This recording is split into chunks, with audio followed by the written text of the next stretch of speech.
ఈరోజు మనము పూరితో పాటు పూరి కర్రీ ఏ విధంగా చేయాలో చూపిస్తాను. అందరికీ హాయ్, నేను మీ Latha. Welcome to my channel. Puri పర్ఫెక్ట్గా ఎలా రావాలో పూరి కర్రీ కూడా అంతే టేస్టీగా ఉంటేనే కాంబినేషన్ అనేది చాలా టేస్టీగా బాగుంటుంది. సింపుల్గా మీకైతే ఏ విధంగా చేయాలో చూపిస్తా. ఒక కడాయి పెట్టుకొని అందులో ఆయిల్ వేడైన తర్వాత మినప్పప్పు, శనగపప్పు వేసుకోవాలి. ఈ రెండు వేసుకొని ఫ్రై అయిన తర్వాత కరివేపాకు వేసుకోవాలి.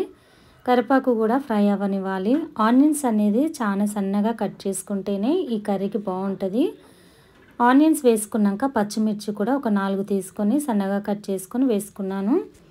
ఇవైతే ఆనియన్స్ ఫ్రై అయ్యేదాకా మనం ఫ్రై చేసుకోవాలి. ఈ పూరీ కర్రీలోకి ఎక్కువగా ఆనియన్స్ మగ్గనవసరం లేదు. తొందరగా ఫ్రై కావాలంటే సాల్ట్ అయితే వేసుకోవాలి. 1 టేబుల్ స్పూన్ రా సాల్ట్ వేసుకున్నా నేను.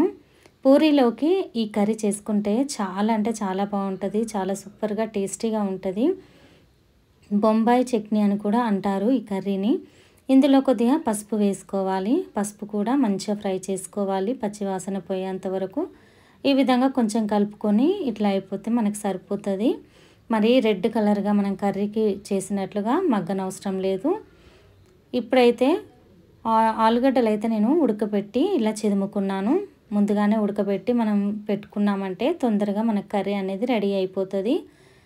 ఆలుగడ్డలు ఉడకబెట్టుకున్న తర్వాత ఇలా సన్నగా కట్ చేసుకోవచ్చు, లేదంటే చేతితోటి స్మాష్ చేసుకొని కూడా వేసుకోవచ్చు. ఈ విధంగా వేసుకుంటే బాగుంటుంది. ఇప్పుడు ఆలుగడ్డ కొద్దిసేపు కలుపుకోవాలి. కొంచెం ఆయిల్లో ఫ్రై అవ్వనివ్వాలి. అప్పుడే టేస్ట్ అనేది బాగుంటుంది. ఇప్పుడైతే కొంచెం వాటర్ పోసుకోవాలి. వాటర్ వేసుకున్న తర్వాత వాటర్ అనేది వేడి కావాలి. మనకు నీళ్ళు వేడైతే శనగపిండి పోసినప్పుడు తొందరగా మనకు కర్రీ అనేది రెడీ అయిపోతుంది అన్నమాట. ఇప్పుడైతే కొంచెము వాటర్ అయితే రెడీ అయిపోయింది. నేను ముందుగానే శనగపిండి ఈ గిన్నెలోకి కలిపి పెట్టుకున్నాను. ఉండలు లేకుండా చూసుకొని మంచిగా కలిపి పెట్టుకోవాలి. ఒక 3 టేబుల్ స్పూన్ శనగపిండి అయితే నేను తీసుకున్నాను. ఇప్పుడు ఇందులో వేసేసుకోవాలి. కొంచెం వాటర్ కూడా వేసుకున్నాను. ఇలా మంచిగా కలుపుకోవాలి. ఇలా కొద్దిసేపు కలుపుకున్నట్టయితే శనగపిండి మనకు ఉడికిపోతుంది. శనగపిండి ఎప్పుడైనా సరే ఉడకకుండా స్టవ్ ఆఫ్ చేయకూడదు. అది ఎంత మంచిగా ఉడికితే మనకు అంత టేస్ట్ అనేది బాగుంటుంది. ఇప్పుడైతే నాకు మంచిగా పర్ఫెక్ట్గా ఉడికిపోయింది. కొత్తిమీర వేసుకొని మనం దించేసుకోవడమే. చూడండి ఎంత బాగా వచ్చిందో పూరీ కర్రీ. ఇదైతే చాలా టేస్టీగా ఉంటుంది. ఇదే విధంగా మీరైతే చేయండి.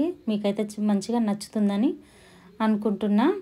ఇప్పుడైతే మూత పెట్టేసుకోవాలి. కర్రీ మనకు రెడీ అయిపోయింది. ఇప్పుడైతే నేను ఒక 1/2 అవర్ ముందుగానే నేను చపాతీ పిండి అయితే పిసికి పెట్టుకున్నాను. హోటళ్ళల్లో అయితే బయట చేసేవైతే మైదా పిండితో చేస్తారు. కానీ నేనైతే పూర్తిగా గోధుమ పిండి తీసుకున్నాను.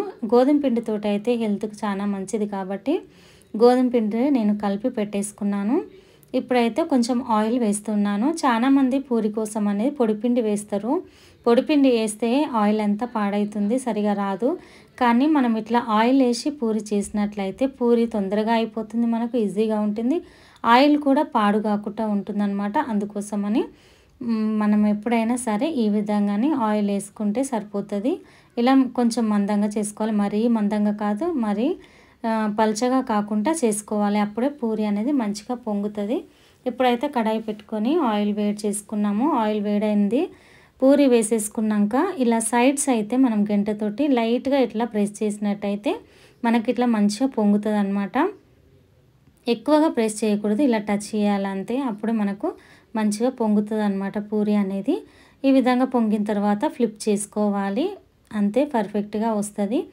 మనమైతే మైదా పిండి ఎక్కువగా వేస్తే కొంచెం గట్టిగా వస్తుంది. మనకు చల్లారిన తర్వాత కూడా తినడానికి కొంచెం ఇబ్బందిగా ఉంటుంది. ఇట్లా అయితే మనకు చల్లగైనా కూడా తినడానికి స్మూత్గా ఉంటుంది పూరి అనేది. హెల్త్ కూడా మంచిది కాబట్టి. ఇప్పుడైతే పూరి కర్రీ రెండు కూడా మనకు రెడీ అయిపోయినాయి. ఎవరైతే నా ఛానల్ని ఫస్ట్ టైం చూస్తున్నారో సబ్స్క్రైబ్ చేయండి, లైక్ చేయండి, షేర్ చేయండి, కామెంట్ చేయండి. ఈరోజు అయితే అసలు చాలా టేస్టీగా వచ్చింది కర్రీ అనేది. మీరు కూడా ఈ విధంగానే తప్పకుండా ట్రై చేయండి. మనము కర్రీ చేసేటప్పుడు చాలా గట్టిగా చేసుకోకూడదు, ఇంకా గట్టిగా అయిపోతుంది చల్లారిన తర్వాత. ఇప్పుడైతే మనకు పర్ఫెక్ట్గా వచ్చింది. Thank you friends, thank you for watching.